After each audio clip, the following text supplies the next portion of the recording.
Hi friends, welcome back to our channel. So ఈరోజు ఏంటంటే మన జియో ఫైబర్ నుంచి మనం రీఛార్జ్ చేసుకొని జియో అయితే యాక్టివేషన్ చేసుకుంటున్నాం. మన స్మార్ట్ టీవీ, ఆండ్రాయిడ్ టీవీలో అయితే జియో రీఛార్జ్ అయితే మనం చేసుకున్న తర్వాత ఓటీటీ ఛానల్స్ అన్ని కూడా మనం ఫాలో అయిపోతున్నాం కదా. సో దీంట్లో అయితే ఒక అప్డేట్ అయితే ఉంది. సో దాని గురించి డిస్కషన్ చేద్దాం. ఇది చాలా మంది యూజ్ చేసుకోవచ్చు, చాలా మంది అవసరం లేదని పక్కన పెట్టుకుంటున్నారు కాబట్టి వాళ్ళకైతే కొంచెం క్లారిటీ ఇచ్చే ప్రయత్నం చేద్దాం. సో దీంట్లో ఏంటంటే మనకు జియో పీసీ అని ఉంది కదా. సో పీసీ అంటే ఏంటంటే మన కంప్యూటర్ సిస్టమ్ ఇది. సో మన యొక్క స్మార్ట్ టీవీని కూడా మనం ఈ జియో కేబుల్ సెటాప్ బాక్స్ ఉంటుంది ఇక్కడ. సో ఈ సెటాప్ బాక్స్ అనేది ఉంది కదా. సో చిన్న సెటాప్ బాక్స్ అనేది ఉంటుంది. ఈ సెటాప్ బాక్స్ ద్వారా మనము యాక్టివేషన్ చేసుకొని జియో పీసీ అంటే మన యొక్క టీవీ యొక్క మానిటర్ ని మన జియో టీవీగా మన కంప్యూటర్ సెట్ గా కూడా దీన్ని మార్చుకోవచ్చు. సో దాని గురించి అయితే తెలుసుకుందాం. సో చూద్దాం ఫ్రెండ్స్, మనమైతే కొన్ని సెట్టింగ్స్ అయితే చేయాల్సి వస్తుంది. యాప్ అనేది ఓపెన్ చేసిన తర్వాత మనకు ఇంటర్ఫేస్ అయితే ఈ రకంగా ఉంటుంది. సో ఇంటర్ఫేస్ ఏంటంటే కంప్లీట్ గా వెల్కమ్ టు జియో పీసీ అని ఉంటుంది. కింద కొన్ని సెట్టింగ్స్ మార్క్స్ యారో మార్క్స్ తో ఉంటుంది కదా. సో దీన్ని మనం రిమోట్ సహాయంతో ఓపెన్ చేసినట్లయితే మనకు కొన్ని సెట్టింగ్స్ అయితే వస్తాయి. ఆ సెట్టింగ్స్ అనేది కనెక్ట్ చేసుకున్నట్లయితే మనకి ఇది కంప్లీట్ గా మన టీవీ మానిటర్ అనేది కంప్యూటర్ గా మారిపోతుంది. సో చూద్దాము. ఇక్కడ మనకు నెక్స్ట్ అనేది ప్లే చేసిన తర్వాత నెక్స్ట్ పేజ్ అయితే మనకు ఓపెన్ అవుతుంది. సో ఇక్కడ చూశారు కదా. సో వాళ్ళు ఏంటంటే కొన్ని ఇన్స్ట్రక్షన్స్ అయితే ఇచ్చారు మనకు. ఆ ఇన్స్ట్రక్షన్స్ చూసుకున్నట్లయితే అసలు ఏ రకంగా మనకు రీఛార్జ్ చేసుకోవాలి, లేకపోతే ఏ రకంగా సెట్టింగ్స్ అనేది పెట్టుకోవాలనేది వాళ్ళు మనకు కంప్లీట్ గా అయితే ఆ డిస్ప్లేలో అయితే చూపిస్తున్నారు. మనం ఎలాంటి కన్ఫ్యూజన్ అయితే అవసరం లేదు. సో చూసారు కదా ఫ్రెండ్స్, ఇక్కడ గెట్ స్టార్ట్ అని ఉంది కదా. సో గెట్ స్టార్ట్ అనేది క్లిక్ చేసి చూద్దాము.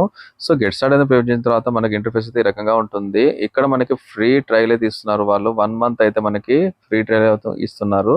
మన యొక్క టీవీ సెట్టింగ్స్ ద్వారా జియో ఫైబర్ ని యూజ్ చేసుకొని కంప్యూటర్ లో మార్చుకోవాలి అనుకుంటే వాళ్ళు ముందైతే మనకు 1 మంత్ అయితే మనకు ఫ్రీ ట్రయల్ అయితే ఇస్తున్నారు. దాని తర్వాత అయితే కంపల్సరీగా మనము రీఛార్జ్ చేసుకుంటూ ఉండాలి. ఇంకోటి ఏంటంటే మనం రీఛార్జ్ చేసుకునే టీవీ వైఫై కానీ లేకపోతే కంప్యూటర్స్ కానీ ఎలాంటి సంబంధం అయితే లేదు. కంప్లీట్ గా రెండు కూడా వేరు సెట్టింగ్స్ ద్వారానే మనం రీఛార్జ్ అనేది చేసుకుంటూ ఉండాలి. అదైతే ముందుగా మీరు తెలుసుకోండి. సో ఈ రకం కొంతమంది ఏమనుకుంటారంటే జియో ఫైబర్ అనేది ఇన్స్టాలేషన్ చేసుకున్న తర్వాత ఇది కూడా మనకి అడిషనల్ గా వస్తుంది కదా ఫ్రెండ్స్ అని చెప్పి చాలా మంది కన్ఫ్యూజ్ అయితే ఉన్నారు. సో అలాంటిది అయితే ఏం లేదు. దీన్ని అయితే కంప్లీట్ గా రీఛార్జ్ అనేది సపరేట్ గా చేసుకోవాలి. దీనికి కూడా మనకు 1 మంత్ ప్లాన్స్ అనేది ఉంటాయి, 3 మంత్స్ ప్లాన్స్ ఉంటాయి, 1 ఇయర్ ప్లాన్స్ కూడా ఉంటాయి. ఆ ప్లాన్స్ ప్రకారం చేసుకోవాలి.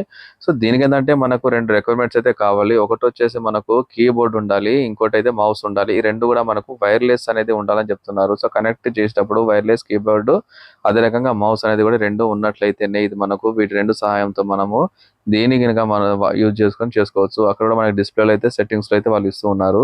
ఈ సెట్టింగ్స్ అనేది మనం ఫాలో అయిపోతే ఏ రకంగా రీఛార్జ్ చేసుకోవాలో కూడా మనము ఏ రకంగా ఇన్స్టాలేషన్ చేసుకోవాలి, ఏ రకంగా మనకు పీసీ అనేది యాక్టివేషన్ చేసుకోవాలో కూడా ఇస్తున్నారు. సో మనకి కీబోర్డ్ ఉండాలి, మౌస్ ఉండాలి. వాళ్ళు ఇచ్చిన సెట్టింగ్స్ ప్రకారం అయితే ఈ రెండు మనం కనెక్ట్ చేసుకోవాలి. ఆ తర్వాత మన సెట్టింగ్స్ ద్వారా మనం చేసుకోవాలి. సో ఇది చూసారు కదా, ఈ సెటాప్ బాక్స్ ఇది మనం ఈ యొక్క వైర్లెస్ కీబోర్డ్ లో చిప్ అయితే ఉంటుంది. ఈ చిప్ అయితే మనం తీసేస్తాము. ఇది వైర్లెస్ లో ఉన్న చిప్ అనేది తీసేసి మన సెటాప్ బాక్స్ ఉంటుంది కదా. సో ఈ సెటప్ బాక్స్ అయితే కొంతమందికి బ్లాక్ కలర్ లో ఉంటుంది, కొంతమంది వైట్ కలర్ లో ఉంటుంది. చిప్ అనేది ఉంటుంది కదా. సో ఈ చిప్ అయితే మనం ఏం చేయాలంటే ఈ యొక్క వైర్లెస్ లో ఉన్న మౌస్ ని చిప్ తీసేసి ఇది మనం ఏం చేస్తామంటే సెటప్ బాక్స్ ఉంటుంది కదా, సెటప్ బాక్స్ బ్యాక్ సైడ్ అయితే మనము దాన్ని ఇన్స్టాల్ చేస్తాము. సో చూసారు కదా ఫ్రెండ్స్, ఈ రకంగా ఇన్స్టాలేషన్ చేసిన తర్వాత మనకి యాక్టివేషన్ అవుతుంది. ఆ తర్వాత మనము మన యొక్క వాట్సాప్ లో అయితే స్కానర్ ఓపెన్ చేసి అంటే దీనికి జియో సెట్టింగ్స్ నుంచి వచ్చే ఒక క్యూఆర్ కోడ్ అనేది యూజ్ చేసుకొని దీన్ని మనం స్కాన్ చేసినట్లయితే ఆటోమేటిక్ గా మనకైతే ఇది యాక్టివేషన్ అయితే అయిపోతుంది. అదే రకంగా దీన్ని యాక్టివేషన్ చేసుకొని మనం దీన్ని కంప్లీట్ గా వైర్లెస్ మౌస్ కీబోర్డ్ ని యూజ్ చేసుకొని అయితే మనం దీన్ని అయితే యూజ్ చేసుకోవచ్చు. అంతేగాని ఇది రీఛార్జ్ చేసుకోవటము ఓటీటీ ఛానల్స్ కి, వైఫై కి వీటికైతే ఎలాంటి సంబంధం అయితే లేదు. రెండు కూడా సపరేట్ రీఛార్జ్ అయితే చేసుకోవాలి. నేను మరీ గుర్తు చేస్తున్నాను మీకు, రెండు కూడా మనకు సపరేట్ రీఛార్జ్ చేసుకున్నప్పుడు మాత్రమే యూజ్ అవుతాయి అని చెప్పి వాళ్ళు క్లియర్ గా అయితే మెన్షన్ చేస్తున్నారు. సో 1 మంత్ అయితే మనకు ఫ్రీ ట్రయల్స్ ఇస్తున్నారు, కానీ ఆ తర్వాత అయితే మన దాన్ని రిన్యూవల్ చేసుకోవడానికి మంత్లీ అయితే రీఛార్జ్ చేసుకోవాలి. ఇంకోటి అంటే చాలా మంది ఏమంటున్నారంటే దీంట్లో మనకి స్టోరేజ్ ఎలా ఉంటుంది మనకు అని కూడా అడుగుతున్నారు. స్టోరేజ్ అనేది కూడా దీనికి మనకి క్లౌడ్ స్టోరేజ్ అయితే కొంత మనకి 1000 GB కానీ 900 GB కానీ అంటే మనం తీసుకునే రీఛార్జ్ ప్లాన్ మీద బేస్ అయ్యేది ఉంటుంది. సో అది ఎక్కువ కూడా మనం తీసుకునే అవసరం లేదు. వాళ్ళ ద్వారా రీఛార్జ్ చేసుకుంటే మాత్రమే రీఛార్జ్ అవుతుంది, క్లౌడ్ లో కూడా స్టోర్ అవుతుంది.